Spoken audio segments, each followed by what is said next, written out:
Hello, my name's Dorothy Cooper, or Dot, which is what most people call me, and my job is a celebrant. And some people will have heard of celebrants and others won't, and it's a bit of a strange mixture, a celebrant. You have to be a chameleon because you're working with people and they all have their own needs and wants and how they want something to be.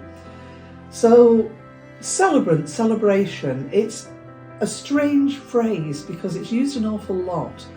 And the reason that we use celebration is because the true meaning of it is a gathering, a coming together of people for whatever event. So that can be a celebration of a life, if you're talking about a funeral or a memorial. It can be a marriage, a trans ceremony where we're celebrating someone going into a new life, a baby naming, anything that is one of life's events, we can turn into some form of ceremony to celebrate, to memorialise, to remember that event. And that's the whole point of it. It's the remembering, the creating memories together.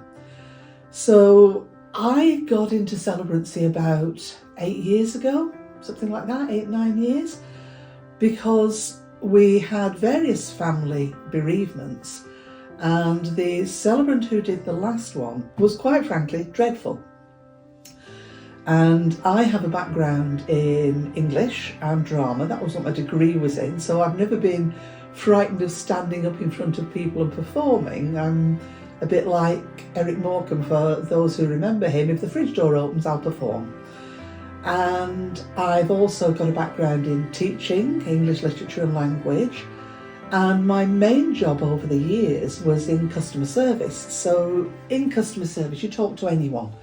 It could be the person on the floor who's fixing the machine, or it could be the financial director of a large corporate. And as you can see from my wonderful little banner behind me, I am the owner of a business, which sounds really posh until you realise it's just me and nobody else in my little house. It's a brilliant job. It's the best job in the world. And I do all the spectrum: funerals, baby namings, weddings, etc. But what we've always got to remember as a celebrant is that this is family led. Our job, I mentioned the word chameleon earlier on, and our job is to be that chameleon. It's to adapt to whatever that family wants in that particular instance, whether that's funerals where they want something very, very quiet and contemplative and maybe only 2 or 3 people, or whether they want a huge service with a couple of 100 people, a horse-drawn carriage, balloons, everything. And there is no right or wrong in the way which people celebrate. It's only right or wrong for that family. And some of the things that I've done in the past with my little array of things here, the pink flamingo was for a lovely lady called Becky, and when she was a child, her grandma told her that the flamingos in the zoo were big pink ducks, and she loved flamingos ever after. So we had flamingos all round the crematorium when we did her service. That particular one was sitting on the lectern next to me. And the singing bowl, that was very, very effective in a quiet, contemplative, personal burial in a woodland. So again, it's all about that person thing. The cords that we've got here are, if I'm doing a wedding and the family wants some form of hand fasting or hand tying, I will make the cords. To be fair, this one was made by a lovely friend of mine, Tracy, but I do make these as well. And the things on the end are personal to the people who are being joined, whether that's keys, boots, little things of the Eiffel Tower in Paris. We've had all sorts on there. Key skills, my key skills, or key skills of any celebrant really, is listening. We have to really, really listen hard. It's not about us, it's about the families. The families are the leaders. We provide ideas, we provide inspiration, a shoulder to cry on. I quite often have very soggy shoulders. We've got a listening ear to rant to. We've got to be available on the end of the phone all the time. But our job is to provide what that family wants. So we need to listen and take clear, comprehensive, copious notes.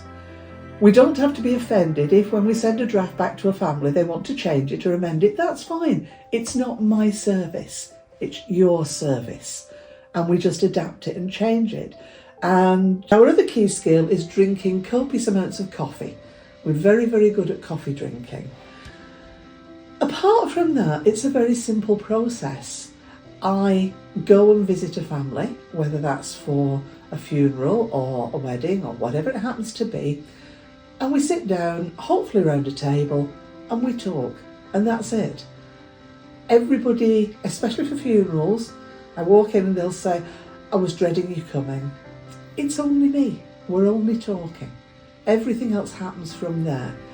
And my parents would say I've got the ability to talk for England anyway, so that's never a problem. So that's me as a celebrant. I've been doing it for 9 years now. It's the best job in the world. I'm always available for a quick chat. You don't have to use me to talk to me and find out more things. It's best fit. We don't fit everyone. So my style is, because I'm a training, a bit eclectic. I can cover most places, but I won't suit everyone. And that's fine. That's the whole point of talking to people, finding out where you fit. But I'm always happy to give advice, help, point you in the right direction. I may know someone that will fit you far better than me, and that's good. Celebrations. A quote from someone called Amit Kalantri. Celebrations infuse life with passion and purpose. They summon the human spirit. And that's hopefully what we do in our job. Talk to you soon.